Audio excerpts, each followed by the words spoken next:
12th Maths, Chapter 2, Exercise 2.5, 7th Sum. If Z1, Z2 and Z3 are three complex numbers, அப்போ three complex numbers கொடுத்துட்டாங்க and also அதோட modulus value கொடுத்துருக்காங்க. Modulus Z1 equal to 1, modulus Z2 equal to 2 and modulus Z3 equal to 3.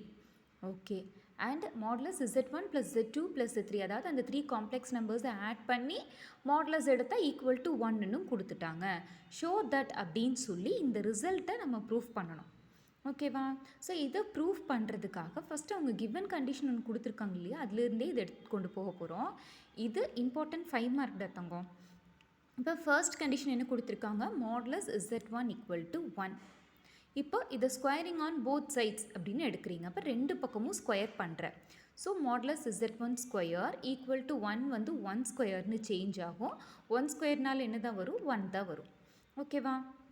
Then modulus Z1 square அப்படின்னா உனக்கு formula Z1 பார்னு எழுதலாம்.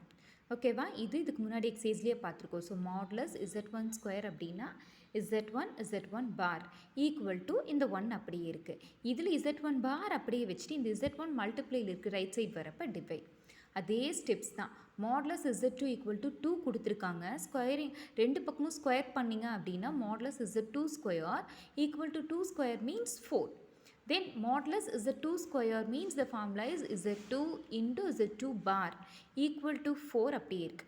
இதில் Z2 bar அப்படியே வச்சுட்டு Z2 multiply இருக்கு. If you bring this to right side then comes to divide இல்லையா, அப்போ Z2 bar equal to 4 by Z2.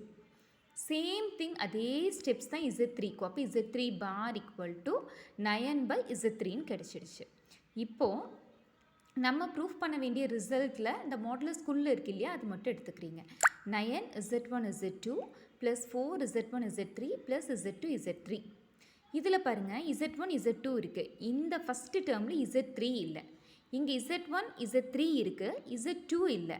அதனால் ஃபஸ்ட் டேர்மை Z3ஆல் மல்டிப்ளை அண்ட் டிவைட் பண்ணிக்கிறீங்க. செகண்ட் டேர்மை Z2ஆல் மல்டிப்ளை அண்ட் டிவைட். தேர்ட் டேர்மில் Z2 Z3 இருக்குது. அப்போ Z1ஆல் மல்டிப்ளை அண்ட் டிவைட்.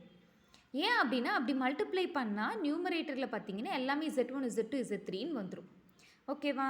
அப்போது அந்தந்த டேர்ம் அந்தந்த Z3ஆல் ஃபஸ்ட் டேர்மை மட்டும் மல்டிப்ளை அண்ட் டிவைட்.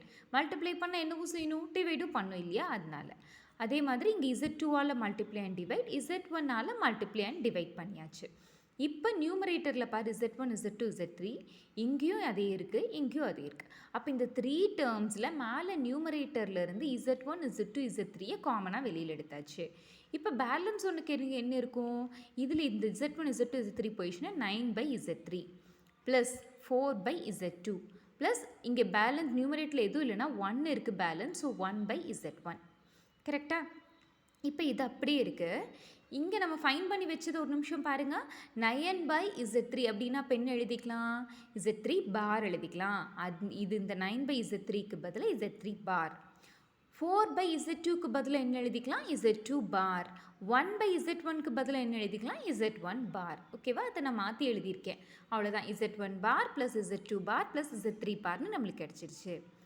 தென் பார் இருக்கிறப்போ நீங்கள் ப்ளஸில் இருந்தால் அதை பாரை சேர்த்துக்கலாம். ஓகேவா? ஃபார்ம்லாம் இதுதான், ஞாபகம் இருக்கா? Z1 plus Z2 whole bar equal to Z1 bar plus Z2 bar. அப்போது இங்கே பார் தனித்தனியாக இருக்குது, ஸோ ப்ளஸில் இருக்கிறப்போ ஹோல் பார்னு போட்டாச்சு இந்த ரிசல்ட்டை யூஸ் பண்ணி. இது அப்படியே இருக்கட்டும். இப்போ உங்கள் கொஷினில் இதுக்கு மாடுலஸ் எடுத்து அதோட வேல்யூ 6ன்னு ப்ரூஃப் பண்ணும் இல்லையா, அதனால் நம்ம இங்கே கண்டுபிடிச்சிருக்கிற இந்த ரிசல்ட்டுக்கு மாடுலஸ் எடுக்கிறோம். அப்போ லெஃப்ட் சைட்லேயும் 9 Z1 Z2 4 Z1 Z3 plus Z2 Z3 இதுக்கு மாடுலஸ் போட்டாச்சு. ஈக்குவல் டு நம்ம என்ன ப்ரூஃப் பண்ணியிருக்கிறோம், Z1 Z2 Z3 into Z1 plus Z2 plus Z3 whole bar. இதுக்கும் ஒரு பார் போட்டாச்சு. ஓகேவா? ஒரு மாடுலஸ் போட்டாச்சு. அப்போ 2 மாடுலஸ் க்ளோஸ் பண்ணியாச்சு. மாடுலஸில் இன்னொரு ரிசல்ட் உனக்கு ஞாபகம் இருக்கா, மாடுலஸ் Z1 இன்ட்டு Z2 அப்படின்னு இருந்தால் மாடுலஸை தனியாக பிரிச்சுக்கலாம். Modulus Z1 into modulus Z2 மல்டிப்ளையில் இருக்கிறப்ப மட்டும்தான் மாடுலஸை பிரிக்க முடியும். சரியா? ஆனால் பார் அப்படிங்கிறது ப்ளஸில் மல்டிப்ளையில் எதுனாலும் ஸ்ப்ளிட் பண்ணிக்கலாம். ஆனால் மாடுலஸ் வேல்யூ மல்டிப்ளிகேஷன் டிவிஷனில் தான் பிரிக்க முடியும். ப்ளஸில் இருக்கிறப்ப less than or equal to வரும். ஆனால் இங்கே என்னவா இருக்குது, மல்டிப்ளை. அதனால் இதுக்கு தனியாக ஒரு மாடுலஸ், இதுக்கு தனியாக ஒரு modulus.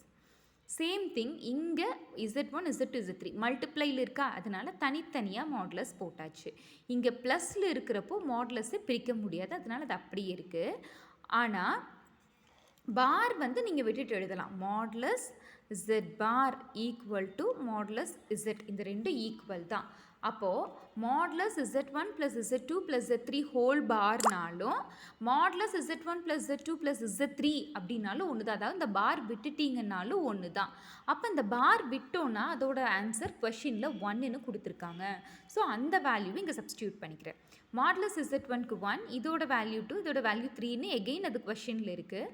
So 2 × 3 is 6, that is our RHS. அப்போ நம்ம 6 தான் ப்ரூஃப் பண்ணோம் இல்லையா? ஸோ ப்ரூஃப் பண்ணியாச்சு. எகெயின் ஒன்ஸ் எகெயின் மறக்காமல் இங்கே கொஷின் எடுத்து என்ன ப்ரூஃப் பண்ணுமோ அதை எழுதிரு. சரியா?